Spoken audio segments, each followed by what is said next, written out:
Buenos días, bendiciones. Quiero compartir esta mañana una palabra del Señor que se encuentra en Mateo capítulo 8, versículo 5, donde dice: entrando Jesús a Capernaum, vino a él un centurión rogándole y diciéndole: Señor, mi criado está postrado en una cama, paralítico, gravemente atormentado. Y Jesús le dijo: yo iré y le sanaré. Respondiendo el centurión dijo: Señor, no soy digno de que entre bajo mi techo, solamente di la palabra y mi criado sanará. En estos días, el viernes más precisamente, nuestro país se convulsionó por la gran cantidad de personas que estaban circulando. Y todas las personas emitían palabras, unas decían una cosa, decían otras, unas a favor y otras en contra, pero todo el mundo emitía una opinión. Y quiero decirle en esta mañana que lo que nosotros digamos, cada palabra que nosotros pronunciamos tiene consecuencias incalculables. Cuando hablamos de más, nos convertimos en chismosos. Y como los chismosos no obedecen a Dios, pues son rebeldes por naturaleza, ellos no tienen ningún código de honor, no tienen ningún principio honesto por el cual guiarse. Por eso un chismoso no perdona ni a sus amigos ni a sus familiares, sean cristianos o no sean cristianos. Ellos hablan mal por naturaleza, hablan mal de todo el mundo, incluso hasta de su propia familia. No perdonan a nadie, y si hoy habla mal a vos, te habla mal a vos de un hermano, no tardará mucho en hablar mal de vos a otra persona, solo cuestión de tiempo. Por eso un chismoso puede causar un gran daño a las personas, a los hermanos de la iglesia y mucho más a los recién convertidos, que los dañan de tal manera que algunos hasta dejan de congregarse. El que hace tal cosa es considerado, según la Biblia, un homicida, porque está matando espiritualmente a un hermano. Y la Biblia dice que los homicidas no entrarán al reino de los cielos. Los chismosos no se guían por ningún principio noble, porque no les gusta rendir cuenta a nadie. Dice la Biblia que es mejor ahorrar palabras, hablar la verdad y aquello que es necesario comunicar, que pecar por hablador. Es mejor que nos digan que somos muy serios, que hablamos poco, que hablar de más y pecar. Salomón decía en el Proverbio 17, versículos 27 y 28, el que ahorra sus palabras tiene sabiduría, de espíritu prudente es el hombre entendido. Aún el necio cuando se calla es contado por sabio, el que cierra sus labios es entendido. Todo lo que nosotros decimos, todo lo que sale de nuestra boca, tiene consecuencias que pueden ser positivas o negativas. Nosotros a través de nuestras palabras podemos bendecir, decir bien, decirle a una persona que vas a ser un siervo de Dios que traerá gloria y honra a su nombre, o maldecir. Vos no servís para nada, nunca llegarás a nada. Podemos sanar, decirle: Dios está en control de tu enfermedad, Jehová Rafa se glorificará en tu vida, esa enfermedad será para testimonio. O enfermar, ese es un síntoma que te va a engripar. Así empieza: cuídate, yo sé lo que te digo. Podemos hacer prosperar, decirle a la persona: no te hagas problema, que esta situación ya la vas a superar. Dios es el dueño del oro y la plata y Él suplirá todas tus necesidades conforme a sus riquezas en glorias o en porvenir. Es decir, nunca vas a poder salir de esta deuda. Podemos construir, es decir, alentar a la persona, decirle: está muy bueno que termine la secundaria, si puedes inscribirte en la facultad, hazlo también. O podemos derribar, decirle: ¿para qué vas a estudiar? ¿No ves que no te da la cabeza? Podemos hacer que un inconverso se acerque a la iglesia. cuando le hablas de Dios y le cuentas las maravillas que Él hizo en tu vida. O que diga, a ese lugar yo no piso, cuando tú le cuentas las peleas entre los hermanos o hablas mal de ellos.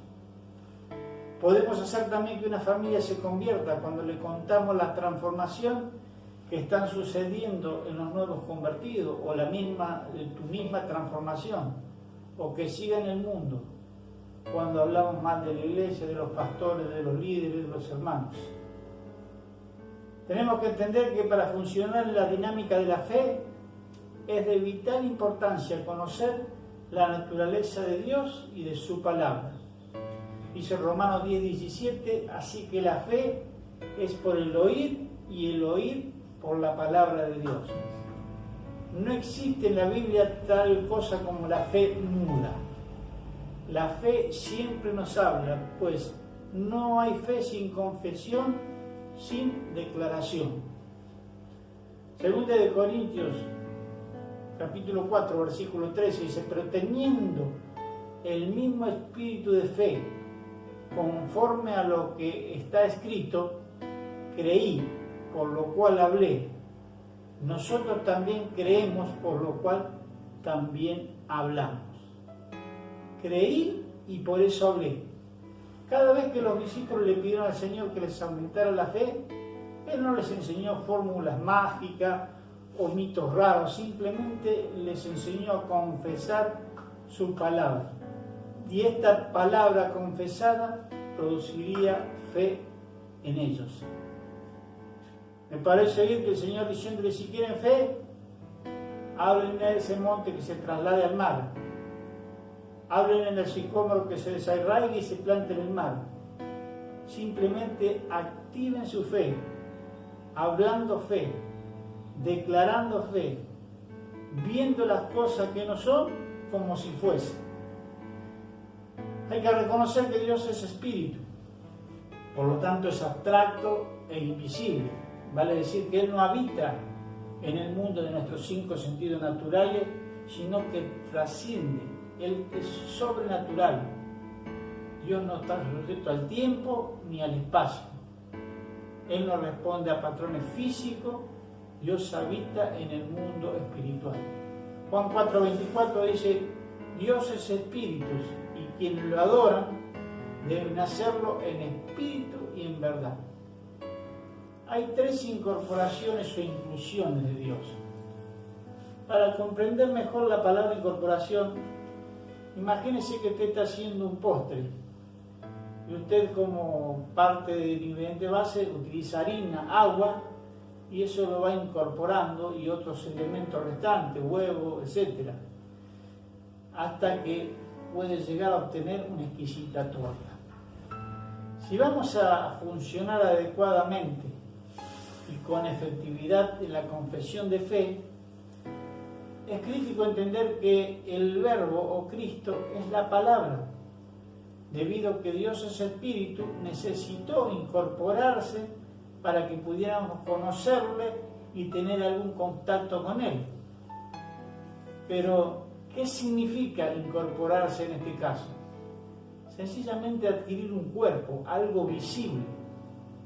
Si nosotros fuéramos despojados de nuestro cuerpo, no tendríamos forma posible de expresarnos en este mundo, ya que por naturaleza somos espíritu.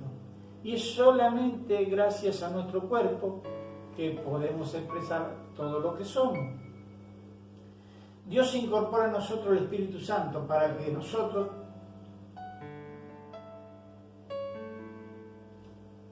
tengamos poder y las cosas que puedan ver a través de ese poder manifestado. No sé si me estoy explicando, si me está entendiendo, es la forma que nosotros actuamos y que la gente ve y la gente se da cuenta de lo que somos. Juan 1:14, la Nueva Versión Internacional, dice: y el Verbo se hizo hombre y habitó entre nosotros, y hemos contemplado su gloria, la gloria que corresponde al Hijo unigénito del Padre, lleno de gracia y de verdad. Quiero ilustrar este principio con el siguiente ejemplo. Nuestros pensamientos son abstractos e invisibles. Así que supongamos que realizamos un micro un viaje en micro a Rosario, supongámosle, y estamos prácticamente unas 4 o 5 horas arriba del micro. Y tenemos sentado al lado nuestro a un desconocido. Durante las 5 horas, dicha persona no pronuncia ni una sola palabra. No tenemos manera de saber qué es lo que él piensa. Ahora, si esa persona comienza a hablar, sus pensamientos viajarán a través de ti, a través de sus palabras, viajarán a ti a través de sus palabras. Es decir, que la palabra es la incorporación del pensamiento. La palabra viene a ser el cuerpo del pensamiento. Ahora bien, Dios se ha incorporado 3 veces.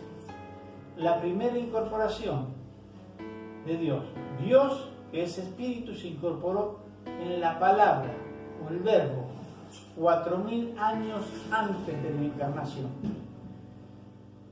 Génesis 1:3 dijo Dios, sea la luz, y fue la luz.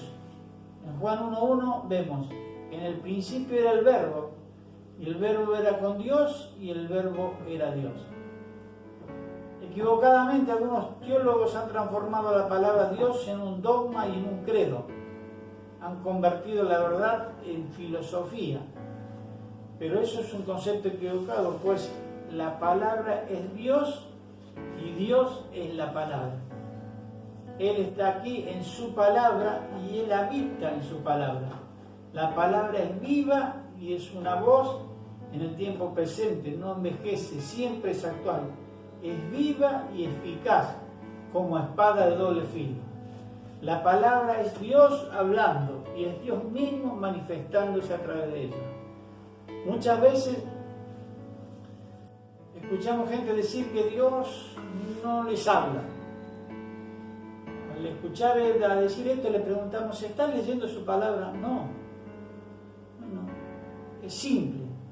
Si querés que Dios te hable, abrí su palabra, porque la palabra de Dios es la que te va a hablar. La palabra de Dios es como su autor, es eterna, invariable, viviente, poderosa. Es la emanación de Dios mismo, de su mente, de su voluntad. En el hebreo antiguo encontramos el término dabar, que se refiere a la palabra que sale de la boca de Dios. Y se puede traducir igualmente como palabra o cosa. Esto significa que cuando Dios declara que algo ocurra o llegue a existir, esa palabra que Él acaba de decir es exactamente igual a la cosa que está declarando. Isaías 55, versículos 10 y 11 dice, así como la lluvia y la nieve descienden del cielo y no vuelven allá sin regar antes la tierra y hacerla fecundar y germinar para que dé semilla al que siembra y pan al que come, así es también la palabra que sale de mi boca. No volverá a mí vacía, sino que hará lo que yo deseo y cumplirá mis propósitos. Cuando Dios dijo sea la luz, esa palabra que Él pronunció fue la luz misma. Así que dabar, la palabra, se transformó en una cosa visible. Hebreos 11:3 dice, por la fe entendemos que el universo fue formado por la palabra de Dios, de modo que lo visible no provino de lo que no se ve. De lo que se ve, perdón. El Salmo 33, versículos 6 al 9 dice, por la palabra de Jehová fueron hechos los cielos y todo el ejército de ellos por el aliento de su boca. Él junta como un montón las aguas, Él pone en depósito los abismos. Tema Jehová toda la tierra, teman delante de Él todos los habitantes del mundo. Porque Él dijo y fue hecho. Él mandó y existió. La segunda incorporación de Dios ocurrió hace poco más de 2000 años, a través de la encarnación de su Hijo. Dejemos cortar un poquito más a este principio. En el libro de Génesis, capítulo 1, vemos a Dios incorporándose en la palabra cuando dijo sea la luz. 4000 años más tarde, la palabra o el verbo se encarnó en una persona como nosotros, llamado Jesucristo. Juan 1,14 dice, y el Verbo se hizo hombre y habitó entre nosotros, y hemos contemplado su gloria, la gloria que corresponde al unigénito del Padre, lleno de gracia y de verdad. El versículo 18 dice, a Dios nadie lo ha visto. El Hijo unigénito, que es Dios y que vive en unión íntima con el Padre, nos lo ha dado a conocer. El Verbo fue incorporado en una persona viviente, y esta persona fue Jesucristo hombre. La declaración de Juan es clara y enfática, pues dice que el Verbo se hizo carne. No dice que Dios se hizo carne, tampoco dice que el Espíritu Santo se hizo carne, pero sí dice que el Verbo se hizo carne. En principio era el Verbo, y el Verbo era Dios, el Verbo era con Dios y el Verbo era Dios. Otra versión dice, en el principio ya existía el Verbo, y el Verbo estaba con Dios y el Verbo era Dios. Ahora, ¿por qué las Sagradas Escrituras declaran que el Verbo se hizo carne? Sencillamente porque no era carne, eso significa encarnarse. El Verbo es la incorporación de Dios. Su palabra es el único conocimiento verdadero. Jesús no era un filósofo en busca de la verdad, Él es la verdad. Tampoco era un místico, Él es la realidad. Él no era un reformador, Él es un transformador. Él no fue un visionario, Él es la luz del mundo. Él nunca razonó, Él sabía y conocía. Juan 6, 63, 68 dice, Jesús le estaba explicando a sus discípulos, el Espíritu da vida, la carne no vale para nada, las palabras que les he hablado son espíritu y son vida. Sin embargo, hay algunos de ustedes que no creen. Es que Jesús conocía desde el principio quiénes eran los que no creían y quién era el que iba a traicionarlo. Así que añadió, por eso les dije que nadie puede venir a mí a menos que les lo haya concedido mi Padre. Desde entonces muchos de sus discípulos le volvieron la espalda y ya no andaban con él. Así que Jesús le preguntó a los 12, ¿también usted quiere marcharse? Señor, contestó Simón Pedro, ¿a quién iremos? Solo tú tienes palabra de vida eterna. Conocer su palabra es conocerlo a Él. Juan 5, 39 dice, ustedes estudian con diligencia las Escrituras porque piensan que en ellas hallan la vida eterna. Y son ellas las que dan testimonio en mi favor. Esta es una confrontación que tuvo Jesús con los fariseos, porque ellos cambiaron a la persona de Jesús por el libro. Convirtieron a Dios en un conjunto de doctrina. Así que Jesús les dijo, ustedes pasan todo el tiempo escudriñando las Escrituras porque a ustedes les parece que en ellas está la vida eterna. Pero la vida eterna soy yo. Y estas Escrituras lo que hacen es dar testimonio de mí. Dicho de otra forma, se refieren a mí. Anunciaron mi venida y ahora yo estoy aquí. Ustedes no quieren venir a mí para que tengan vida, dado que yo soy la vida. Podríamos decir que la Biblia es como la cáscara. Jesús es la fruta. Cada vez que escudriñamos las Escrituras debemos de tocarlo a Él, buscarlo a Él, anhelarlo a Él. Y nunca debemos de olvidar que Él es galardonador de todo lo que le busca. La tercera incorporación de Dios es el cuerpo de Cristo, que es la iglesia. Y aquí me quiero detener un poquito en decir que la iglesia no es el templo que nosotros vemos y que acostumbramos a llamar iglesia. La iglesia somos cada uno de nosotros. Cada uno de nosotros formamos parte de lo que Él llama iglesia, el cuerpo de Cristo. Efesios capítulo 1, versos 22 y 23 dice, Dios sometió todas las cosas al dominio de Cristo y lo dio como cabeza de toda la iglesia. Esta que es su cuerpo es la plenitud de aquel que lo llena todo por completo. La iglesia, como dije, es el cuerpo de Cristo, destinada a expresarla y manifestarle al mundo las virtudes de aquel que nos llamó de las tinieblas a su luz admirable. Este misterioso cuerpo que es orgánico, corporativo y global. El apóstol Pablo hace una declaración sorprendente en el libro de Romanos, capítulo 10, versículos 6 al 8, dice: pero la justicia que es por la fe dice así: no digas en tu corazón, ¿quién subirá al cielo? Esto es para traer abajo a Cristo. ¿O quién descenderá al abismo? Esto es para hacer subir a Cristo entre los muertos. Mas ¿qué dice cerca de ti esta palabra en tu boca y en tu corazón? Esta es la palabra de fe que predicamos. Lo que Pablo está declarando aquí es que, en un sentido real y práctico, Jesús no estaba ni en el cielo ni en el abismo, sino que está en la palabra de fe que tú y yo confesamos, ahora sentado a la diestra del Padre. Esto quiere decir que cuando nosotros confesamos la palabra de Cristo frente a un determinado problema, traes literalmente a Cristo al escenario de ese problema para que te ayude a solucionarlo. ¿No es asombroso esto? La palabra que nosotros pronunciamos se convierte en el vehículo en que Jesús viaja al lugar de tu necesidad. Muchas veces decimos: está lejos y no me oye. ¿Sabes a cuán lejos está? Simplemente a una oración.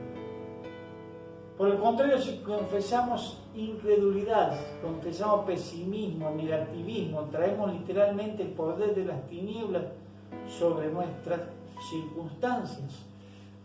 Y todo lo que nosotros declaramos, eso es lo que sucede. Vuelvo al texto del principio. Este centurión amaba a su criado. Su criado estaba convaleciente, postrado, y recurre a Jesús. Este tenía una fe enorme, porque le dice al maestro: no es necesario que vengas a mi casa, solamente con que tú digas la palabra, mi siervo sanará. Y así ocurrió, de tal manera que hasta el mismo Jesús se asombró de la fe que él tenía. Dice: ni aún en Israel he hallado tanta fe. Hermano, fe es la certeza de lo que se espera y la convicción de lo que no se ve. O sea que cuando yo declaro algo, tengo que creer que eso que yo declaro va a suceder. Lo mismo cuando yo expreso mis palabras, hermanos, tienen poder. La palabra, todas las palabras que nosotros emitimos traen consecuencias. Y esas consecuencias, como vimos al principio, pueden ser de bendición o de maldición. Amén. Así que los invito en esta mañana a reflexionar sobre esta palabra y a reflexionar sobre las palabras que nosotros emitimos, las cosas que nosotros decimos, que cambiemos nuestro vocabulario, que hablemos palabras de fe, de esperanza. En estos momentos donde el mundo está convulsionado, qué bueno que es que nosotros podamos darle esperanza al mundo, saber que esto pronto pasará y que pronto volvemos a reunirnos y pronto estaremos juntos celebrando a Jesús. Quiero terminar con una oración que traiga paz a cada uno de nuestros corazones. Padre, en el nombre de Jesús, te doy gracias, Padre. Te doy gracias por todas las personas que van a estar escuchando este mensaje. Señor, te pido que las bendigas, Señor. Te pido, Señor, que tú tomes control de su lengua, Señor, de lo que expresan de su boca, que hablen palabras de fe, Señor, que confíen en ti, que traigan gloria y honra a tu nombre. Y, Señor, declaro que esta será una semana bendecida. En el nombre de Jesús, hecho está. Amén y amén.